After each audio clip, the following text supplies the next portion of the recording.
Maayong adlaw mga kainahan, gampanan na pud natong atong obligasyon o sa kataong bahay. Ani nga ganap guys, nagluto ko og pamahaw namo ni Mister. So buntag pa kay ni siya guys og talagsa ra gid kay ko makapagluto sa buntag kay naanad man migod nga mamalit na lang. Og simple ra kay nga recipe ang atong ginaluto ani nga panahon na guys. Sayote ra gid ni siya og kining sardinas nga atong gibutangan og kining pansit dragon.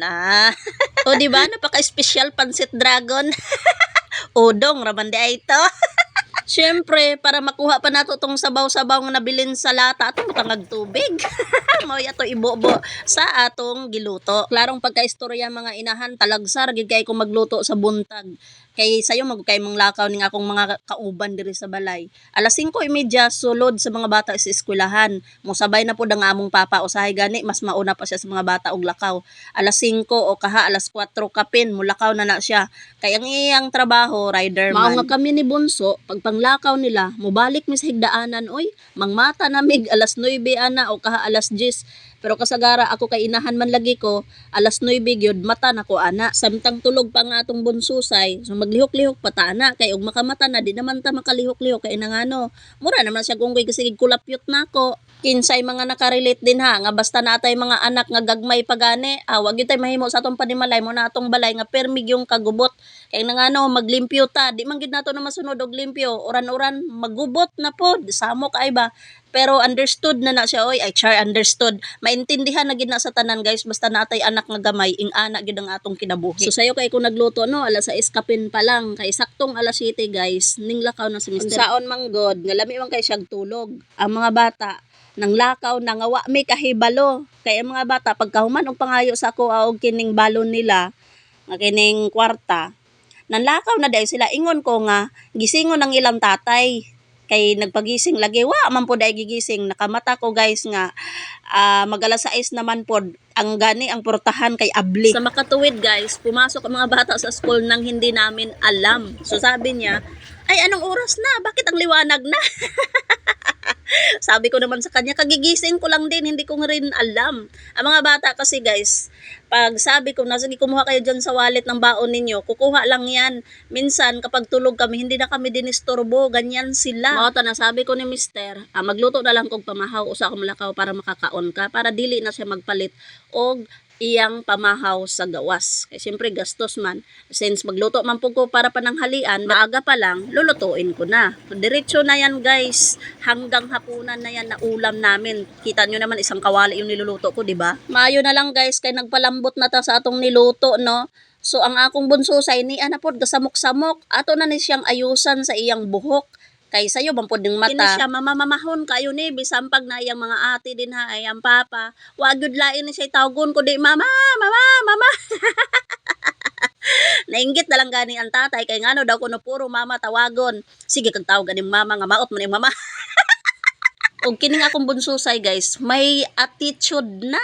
Kung kinsa gani ang iyang nakitaan or kinsay iyang ganahan inigmata niya nga iyang duulan, mao na gyud na, dili na siya moduol sa uban. Mao nang kwento na ako guys ning akong mga anak tulo naman gid sila kabuok no. Kani akong panganay behave kayo ni siya. Og kining may pagkalampan ni nung baby pa siya. Og kining akong ika-advice mo ni pinakabibo gyud nilang tulo. Pero kining akong ikatulo karon, perte kaayong pagkasipata. Pero klaro po kayo nga bright gyapon. Sipat kaayo, may attitude na, baby pa lang nagpakita nag-attitude, perting sipata, og dili siya, dili gyud nimo mapugos. Og gusto pud niya, gusto gyud niya, ing ana siya September man tani og nganong mura mag-ugali na ako nga pagusto ay char. Pero guys, abi ninyo, nakadepende po natong ginikanan og unsay mga batasan sa atong mga anak. Mao na nga klarohon nato og disiplina, klarohon nato og tudlo unsay maayo, og katong mga dili maayo, ato gyud nang itudlo. Pero nila. Lagi kay wa may perfect, mao na nga matingan lang gyud ta aning atong kinabuhi nga sa realidad nga buutan man unta ang ginikanan og nganong mga anak suail man gyud, no? Kini laging wala lagi perfect. Mao na guys sa realidad no, look and listen na lang tayo and don't judge. Ay char English 'yon. Kasi nga guys, ang katotohanan walang perfect. Kahit sakto kayog tudlo ang mga bata sa ginikanan, disiplinado kayo na, dili gina siya ma-perfect. Kaya lagi, walang perfect. Lalo na ngayon, sa generation ngayon guys, kung kami mga bata noon, mahadlok, migsipatan sa ginikanan, sigasigahan natag mata, apadaplin dayon ta. Karon agoy, matubang pagbisita, maupay mo una-una og yaw-yaw, mapay mo una-una og kining makipag-istorya. Ingana ng generation ngayon. Dayon kadaghanan, ang mga bata, mas isog pa sa inahan, na mao na kaluoy yung taon sa inahan. Oy, nasaksihan gani na ako guys, karon ang mga bata, no, dalaga na, pero di gihapon mo prito, kabalo mo prito, og itlog.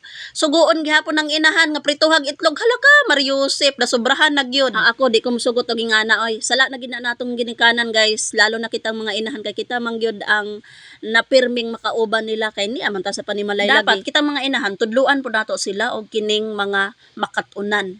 Pareha ng mga basic lang nga gawain ba, pag panilhig, paghugas plato, simpleng pagprito ng itlog, paglungag, di ba? Kana itudlo nato na para og madalaga sila na dili kay isugo pa nato kitang inahan mo pay paghuman nato panlabas suguon pa tagpapritong itlog.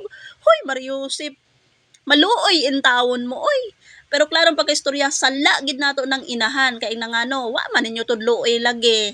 Mao na nga nadalaga na lang inyong anak, ga haray-haray lang din ha, galingkod-lingkod lang din ha, mao pa ipagmata, pero kitang inahan ga duro-duro na tag lihok din ha, tinarbaho pinanglaba, pinangnilhig, pinanglimpyo sa panimalay, imbes na mo diskanso na lang, suguon pa ta.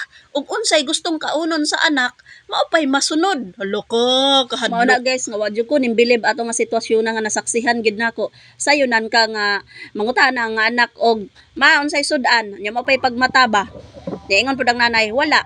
Hala ka, kay gisugo man ang inahan nga pagpritong itlog ma. Agoy!